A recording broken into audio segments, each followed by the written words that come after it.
like to reconvene the regular meeting of the Texarkana, Arkansas Board of Directors out of executive session.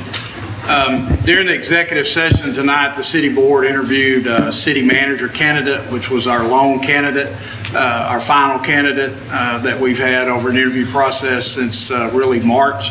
And at this time, I would entertain a motion from the board to hire Mr. Robert Thompson as the city's next city manager. I'd like to make a motion to hire Robert Thompson as the next city manager of Texarkana, Arkansas. Second.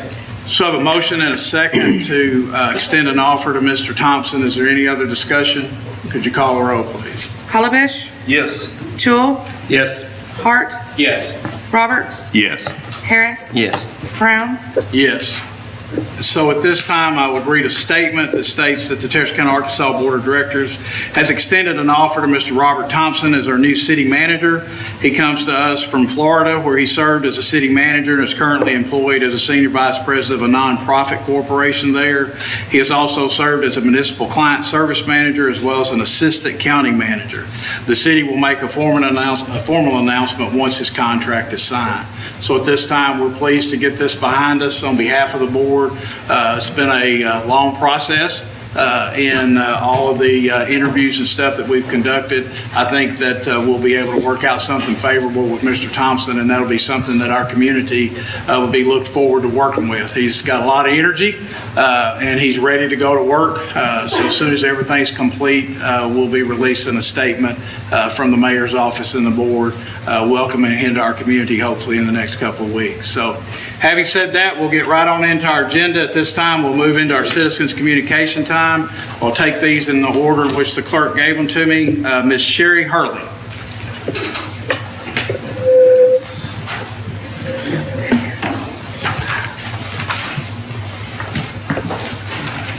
Good evening. Yes, ma'am. Well, my concern is two subjects. One, first, violation of property to my father's property, which occurred across from Tri-State Middle this weekend. The biker club on 9th Street. Not sure what the name of the club is, but my father owns 2 lots behind there. As well, there's a lady that she wasn't able to be here tonight. It was a violation there. They were roped off. And that property had no trespassing signs on it as well. I spoke to the man there this Friday. Said he got permission from some city leader down here to do that. Well, I told him it was incorrect, that there was no one supposed to be on that property. In the future, I did speak of that I will be putting the signs back up. And with the police was called out the weekend, nothing was done. There was various things that was in violation, blocking the Pinehurst Street and roads. I found that to be very disrespectful in that community.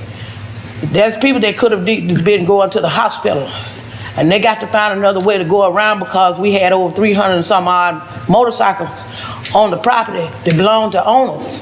And those owners did not give permission to anyone. But the saying was that the city told them they could do it. I don't know if the city told them that they did, if they could.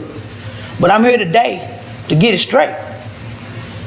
Oh, and then the other thing of it is that they had various things that belonged to the city that was out there. The netting, the toiletries, the lighting, the netting that was roped off around it. So I'm not saying that the city did get them permission, but if they did, they were in violation to do so.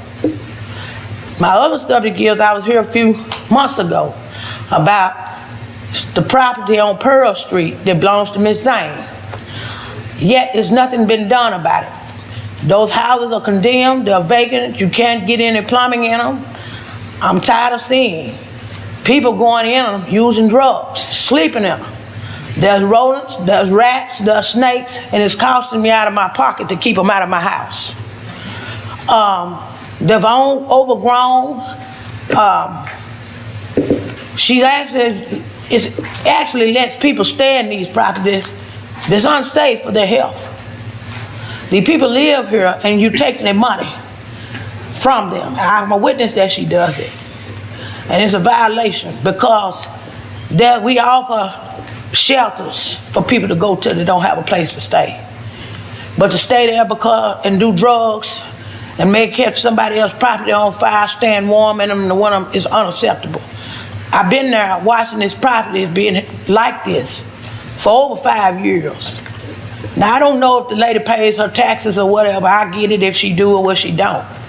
But if it was me, I'd be fine by now for allowing my property to look like that. I don't understand why she gets a pass. And that's all I have today. Ms. Barry McQueen.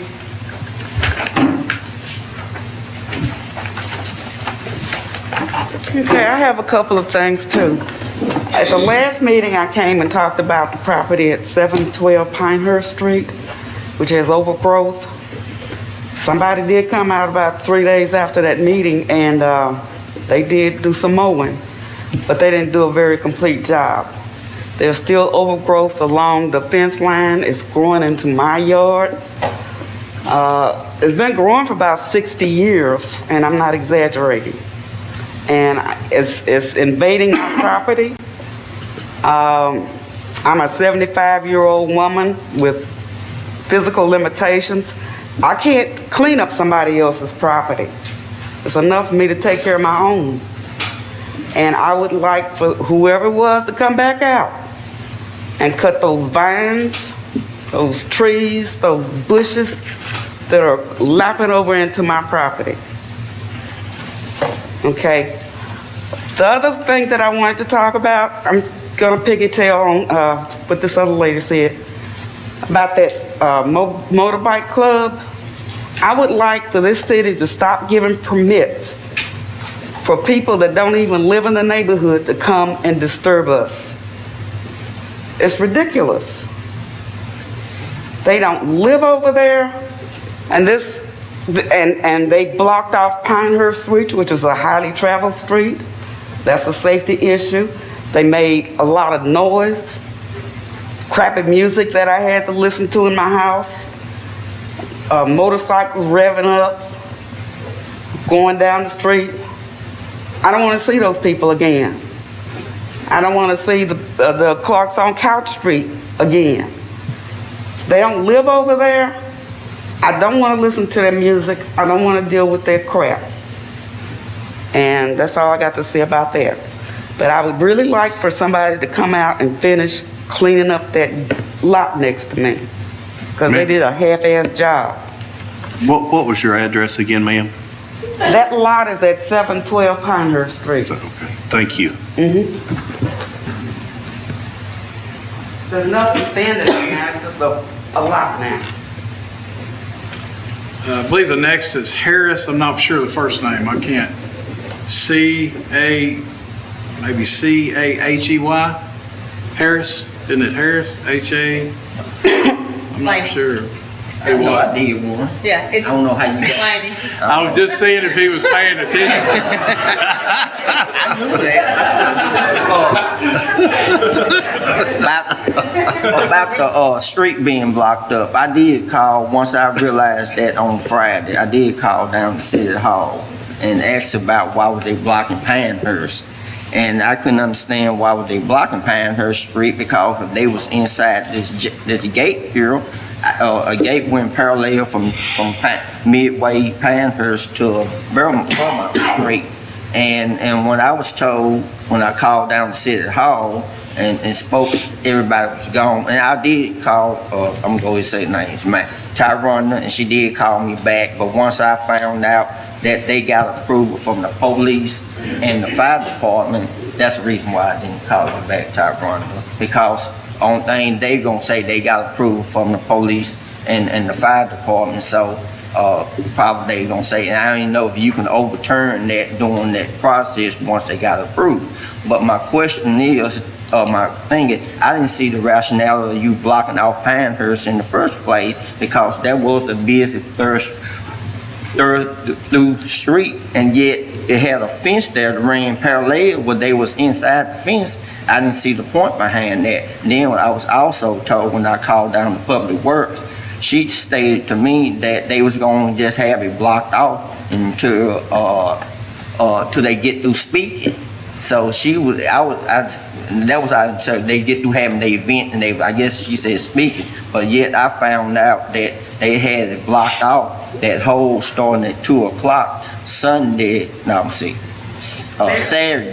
until 9:00 that night. That's when they had that band going on. They basically had a band going on there, but I was somewhat told it was just gonna be a speaking event. Then they had it blocked off the next morning, but I guess someone went there and moved the rails back next morning. So my thing is this here, when you block off a major thoroughfare street like that, you at least need to notify the resident of that. And I don't think it's nowhere in our policy right now saying you got to notify the resident if you blocking off from a blocking off the street event, but yet there is a major thoroughfare street. So if you can't at least notify the resident, at least notify the ward member. I could have told you a moment's notice, I wouldn't agree to blocking off Panthers. Then the other street they blocked off beside the Chancellors. I don't know the name of that street, but they just used that for a parking lot. They had their motorcycle lined up from there all the way to the end, but that wasn't a big issue from what I can see. But the only issue I could see is they blocking off Panthers. Now, as far as the noise, I guess the citizen there I think they spoke on that because I live far enough down, but they had a band there all night. And like I said, I didn't think they was gonna have a band there, and that's what I was told by that. I was just, like I said, told they were gonna do some type of speaking engagement. Then when they got through speaking, they were gonna get through, they were gonna unblock the street. So that's all I have to say on that issue. David Peavy.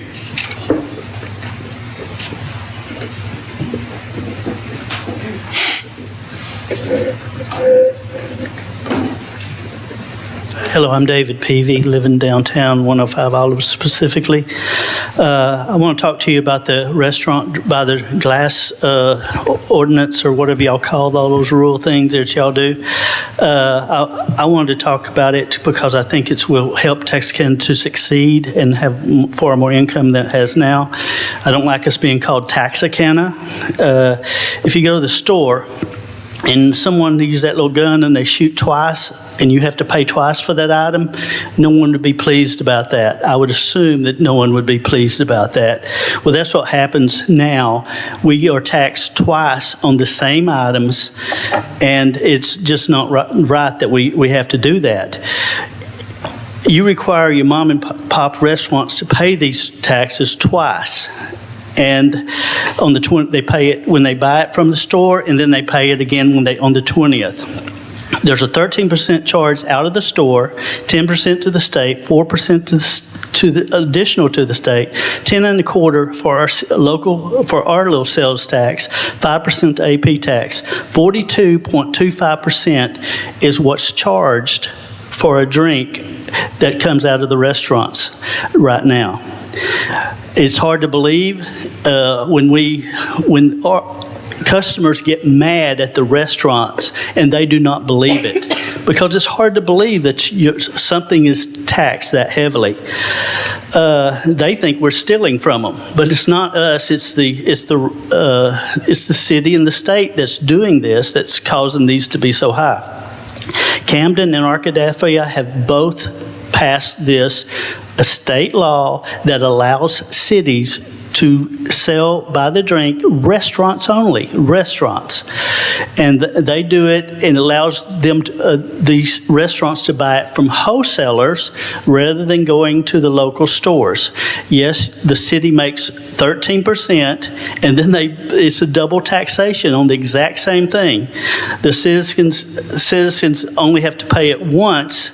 So really, we're taking from the citizens and these hardworking restaurateurs. The state, you're not stealing, you're taking from the citizens. So it's not like the county approved this. They understood that the change was needed. It was old antiquated laws that required you to get a private license. I understand there was a workshop. I didn't know when it was, or I would have been here to discuss this with you and not have to do that here, but they said that the money, we're going to decrease the amount of money to the city. That's just not true.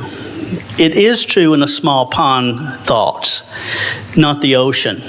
If you go fish out a small pond, you're limited. But if there's a whole ocean out there, there's a lot more there. Right now, there are 22 private club licenses in Texarkana. Guess how many there were last year? There were 22. Well, now we're 2 less than that. We have 20. Do y'all know how many nationwide chains there are in Texarkana? There's one, El Chico's. Everything else is mom and pop stores. There's Hopkins, there's Naaman's, you just go through the list.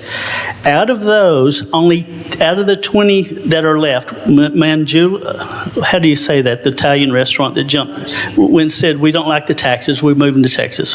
Whatever that's right or wrong, I don't know. Then another one has dropped out because they couldn't pay their taxes. Now, out of those 20, there are 10 restaurants, only 10. So they're mom and pop stores. If you do the math, if everybody jumped ship, there was only 1,870 that you would be losing.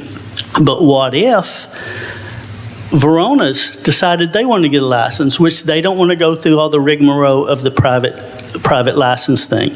But what if they got a license? That would easily make that right back up again. Why aren't there national chains here? Maybe those guys took a lot of math in school. They see the taxes. Why are they all over there? Well, everybody, why is Jefferson not have those lined up out there?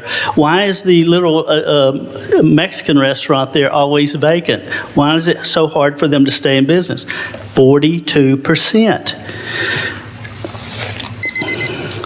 We need you to untable this ordinance. We need you to stop the double taxation. We need you to protect the citizens from this wrong taxation and create an environment that these restaurants can prosper.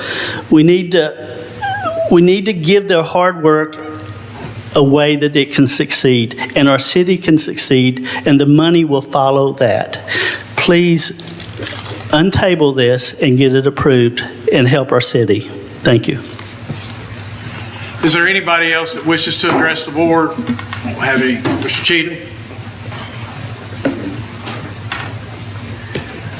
Hello, board members. I got a couple questions, and I ain't gonna hit you too bad. But I briefly talked to Mr. Jewell, and the last time Mr. Willis was here, he stated that the growth was basically on Nix Creek, and I lived in that neighborhood, and I did an inspection, and there was about 21 houses that was relocated. They tore the house down, and I asked, I ain't gonna say it. This was in the 70s, and I'm probably a couple of people remember when they relocated us. So basically, I got two questions. Is there any kind of way the city attorney can research the model city program back in the 70s, but we could really get an idea of what we're saying? Because his comment was kind of germane. I want to be more specific in how much model cities spent on relocating these people before we really get into the flood problem. And number two, I want to find out from the city attorney, do the city council board have a code of ethics policy in place? I believe so.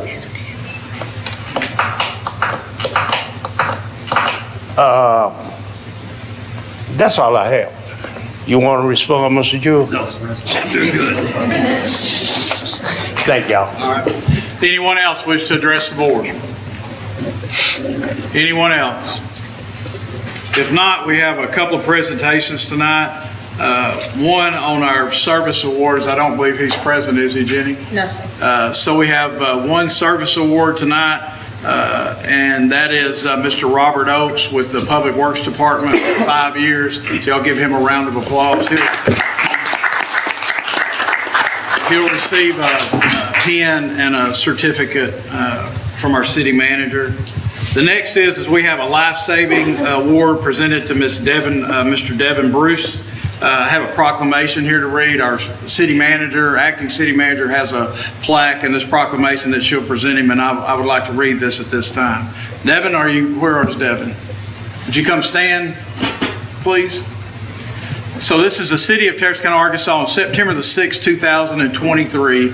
Whereas on Friday, August the 4th, 2023, Devin Bruce, employed as a construction maintenance tech with Texarkana Water Utilities, was flushing a dead water main on Kennedy Place when we saw a citizen, Frankie Shadlock, lying face down in front of a 4-foot wide concrete drainage gutter.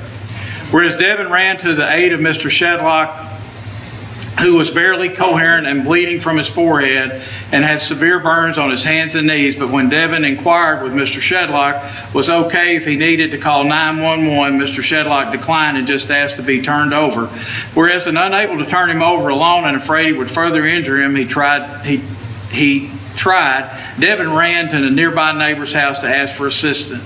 Whereas after turning Mr. Shadlock over, Devin held him in seated position while the neighbor got ice, which Devin then held in his hand against the back of the citizen's neck and helped cool him down. Whereas the neighbor's wife called both 911 and Mr. Shadlock's wife, and once emergency personnel took control of the situation, Devin simply returned to his normal duties. And whereas Devin quick thinking and his willingness to get involved and help a stranger in need resulted in Mr. Shadlock getting the medical help and need for his heat exhaustion and third-degree burns on his hands and knees, where they touched concrete during the time when the heat index reached 115 degrees. Now, therefore, I, Alan Brown, Mayor of the City of Texarkana, Arkansas, and on behalf of the Board of Directors of the City of Texarkana, Arkansas, hereby offer heartfelt thanks to Devin Bruce for his dedication and service to the Texarkana Water Utilities and for his heroic efforts to provide assistance to one of our citizens, and do hereby proclaim tomorrow, September the 6th of 2023, is Devin Bruce Day in the city of Texarkana. I encourage all of our citizens to join him in recognizing.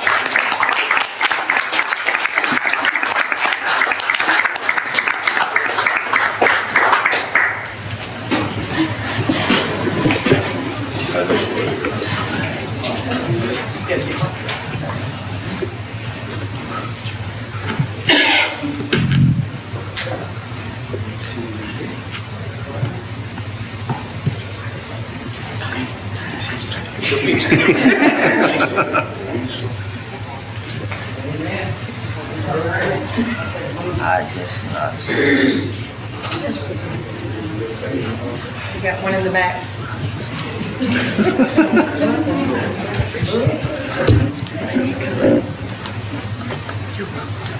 All right, Devin, way to go, buddy.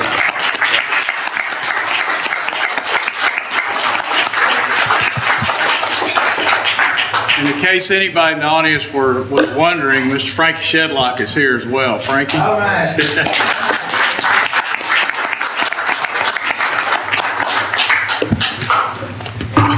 Right now, we'll move into our consent agenda. We have 7 items on the consent agenda. At this time, Director Roberts has asked that item number 5 be removed from the consent agenda. So we'll be voting on item 3, 4, 6, and 7. Item number 3 is approval of the minutes of the special call meeting on August 21st. Item number 4 is to adopt a resolution approving the reimbursements of $205,221.85 to the airport from our American Rescue Funds. Item number 6 is adopt a resolution authorizing the acting city manager into a construction contract with Francis Excavating for the County Avenue Rehabilitation Project. Item number 7 is to adopt a resolution authorizing the acting city manager to extend the existing refuse collection contracts with Richardson and Edmondson Waste. What would be the desire of the board on the consent agenda with items 3, 4, 6, and 7? Motion to adopt. Second. So I have a motion and a second to adopt. Any other discussion? All those in favor say aye. Aye. Opposed? And the consent agenda passes. Director Roberts. I just have a few questions on this, on item number 5, where we're adopting a resolution to abolish a previous resolution for travel allowance. To my understanding, the board members had $1,200 each, which I've never spent any, so I'm not real sure how all this works. So is it like a first come, first served basis? Yes, sir. So the $1,200 is on a first come, first served basis, and that resolution was put in place back in 2015. During that time, there were some issues with board travel, but since then, we haven't really had an issue. I even went back and looked at board travel back to 2019. The board has consistently had an $8,000 travel budget, and that $8,000 hadn't been spent totally since 2019. 2019, we had $5,000 in travel, 2020, $2,000, 2021, $1,000, 2022, $5,000, and so far into 2023, we've had $6,000. This was brought to me by Director Harris along with a couple of other board members, and I completely understand where they're coming from. An in-state, out-of-town travel, it typically is about $1,000 with hotel and registration, but an out-of-state travel with a flight is around $4,000 with hotel and registration. What this resolution would do, it would just abolish the $1,200 limit. I contacted each board member to kind of get a feel for where they wanted that travel to go. Per board member, it was amounts that varied somewhere between $2,000 and $6,000. And so when I averaged it out, the average for each one of them was $4,200. And without a good consensus from the board, I didn't feel comfortable just putting that $4,200 out there. Now, what this would do, it would be along the same lines. It would just be at a first come, first serve. So technically, one board member could spend $8,000. If they got to it all first. Yeah, I'm not in favor of that. No. Well, I mean, when I ran for this position, I knew it paid $0.00. That's It right. is truly public service. And if I can't afford to go somewhere on my own dime or spend my own gas, I don't need to be sitting here serving the citizens. And I certainly have a problem with an unlimited amount of funds for anybody on this board. And I understand that people do travel. I've had 8 classes of continuing education that was free through the Arkansas Municipal League. I sat at home in my robe and a cup of coffee, didn't cost anybody anything. Right. So I do have a problem with that, and I can't support it as it is. Okay. I agree. Well, I think the thing is that we still would have a budgeted amount in that line item, but it would only be spent on a first come, first served basis. So everybody's not getting unlimited. So the budget, if the budget was approved and it stays at the $8,000 total, that's all that could be spent there.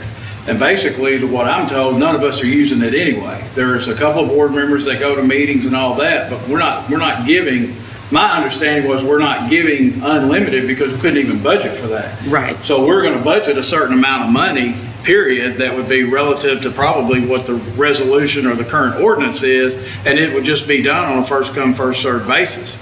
So if somebody wants to spend $4,000 and it's approved, and then somebody else gets ready to go somewhere and that money's not available per budget, it would have to be approved by the board on a on an individual basis. It's not giving unlimited expense to anyone. I had much rather see each board member allotted X amount of dollars, and once that's gone, if you want to go somewhere else, you come before the board. I agree. And that's where I struggle, is because I couldn't get a good limit. When they vary anywhere from $2,000 to $6,000, it was hard for me to put a Well, I'm number on for that. zero myself. I mean, that's like I said, I don't cost the county anything or the city anything. Yes, And don't intend to. And I understand that travel is expensive, and but until each person says, okay, you've got this amount and this amount, I can't support something like that. Do you know of an amount that the board would be in agreement on? And that's where I struggled, and that's why I have an amount. Zero on there. is mine. So Okay. That would be, Mayor, I would, Yes. what I would suggest is you let the budget decide what you gonna do. Just say, for instance, during the budget process, if a board member know he going somewhere or going doing something, he can put that to the city manager, and then during the budget process, he determine where you may go. Apparently, I know you probably not gonna go anywhere, so you want me per se putting in a request. no, my citizens is in Ward 1, they not in Washington. Okay, but the point what I'm trying to say is that too, that you may have, but then again, if you also want to take this to a little bit step further, just think of the other money that we spend that I probably think that we don't need to be getting out, and that's car allowance, you know?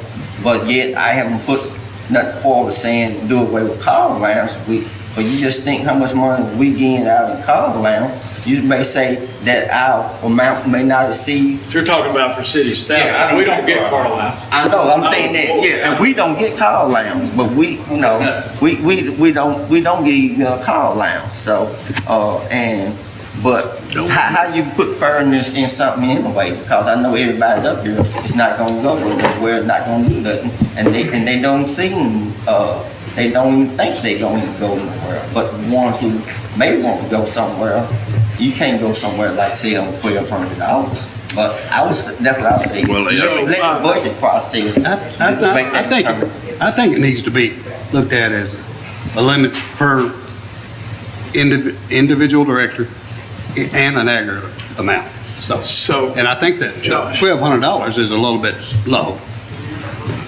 But Josh, correct me if I'm wrong. So the item on the consent agenda is to abolish that particular ordinance. Correct. So it's very evident tonight that the votes aren't there to abolish that ordinance. So if we just vote this down, it reverts back to the 1,200. Yes. And we can revert to some other proposal at a later date. Correct. All right.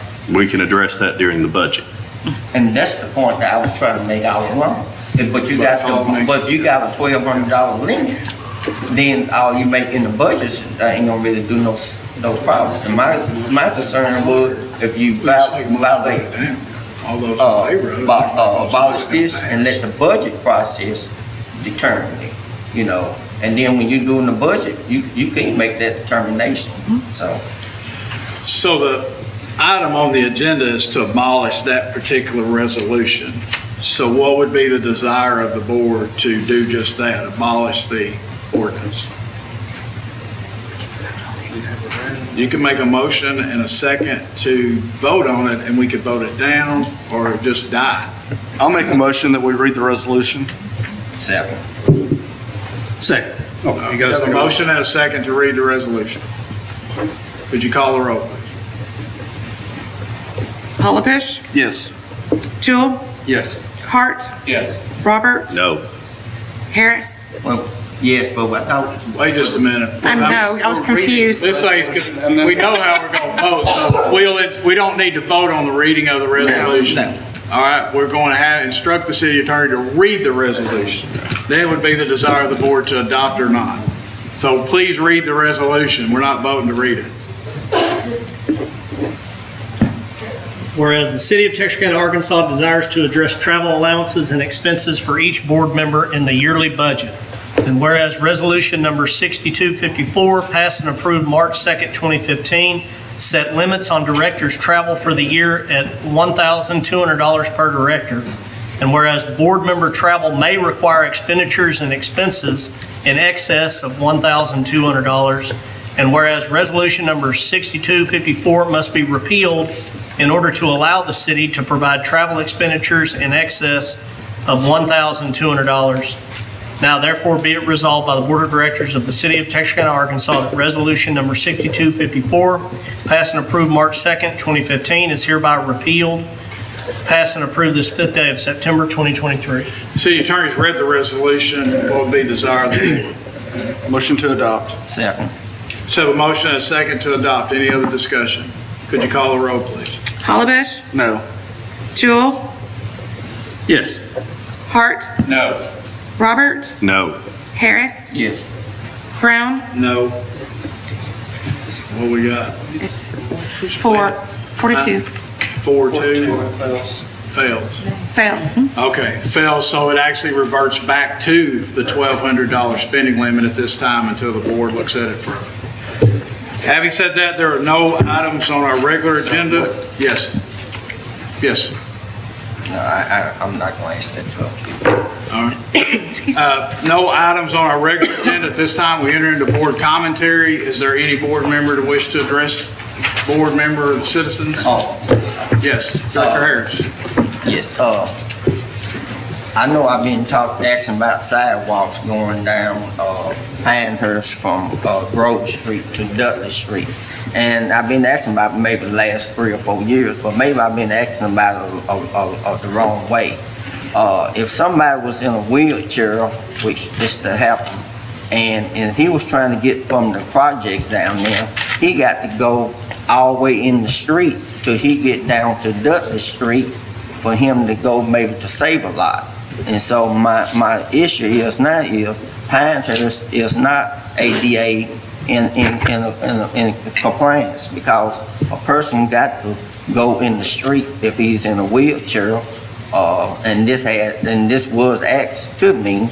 I told them I've been trying to get a sidewalk there for the last 4 or 5 years, and each time they came and did one little spot, and that was from Morrison Street to Grove Street. But if you look at, I have an FOI and seen how much concrete work we did last year, but right before that, I noticed that we had did like I think it was like $64,000 in concrete. But my question was to the Public Works Director, I said that I expect you to do this whole street in 1 year. You at least could have just done a certain section at a time, and maybe in 3 to 5 years, that should have been completed. You know, you could have done like from Grove to Washington Street 1 year, then do from Washington Street on up to the railroad track the next year, then did from the railroad track to Dudley Street. So sometime, you know, maybe I was going about it the wrong way, but I'm just trying to let the city know that Pinehurst is not ADA in compliance. That means that somebody in a wheelchair or disabled, and they trying to go from there down that way, they got to walk all in the middle of the street. So, and my other issue was, I've been sending emails to a Public Works person, and this is not that he's not aware of this, which I asked him earlier today. My thing is the grass cutting situation that we have in the wards or stuff, basically. That I know that when it's a private lot, you got to let the owners know, and then you got to wait 2 weeks. But for the city right away, I don't see how that should be an issue there. You know, when you got creeks and near ditches and near the city right away, some of them requests been put in 2 or 3 months ago. And I do know that they saying they working overtime, and they hired people per se, approve the doing. But I rode around today right before the meeting, and I give you one spot right now, right there on the corner of Washington and Seaver Street. They was telling me that they could have a wreck there because people can't see the right of way. And right across the street there, the lady said she having rats and everything coming out of the field. So my thing is, I would like to see her get a handle, and you can go to one further extent. When you put in a request, that I wish we had some website, something that when a person put in a request, they can go to their website and see where the request is now and what's the status of it. You know, that way that it may help me along the way. I can say, hey, I done put in, but it ain't been done. And so the lady stopped me today when I was driving through. When you gonna cut this lot beside me? I explained to her the process of what needed to be done, but then like I said, I seen the Public Works director this morning. I was asking him about it. So and that's the only thing I basically can say. But I think some of the issue could be resolved if we get a website and you put the work orders now on there where people can go on there.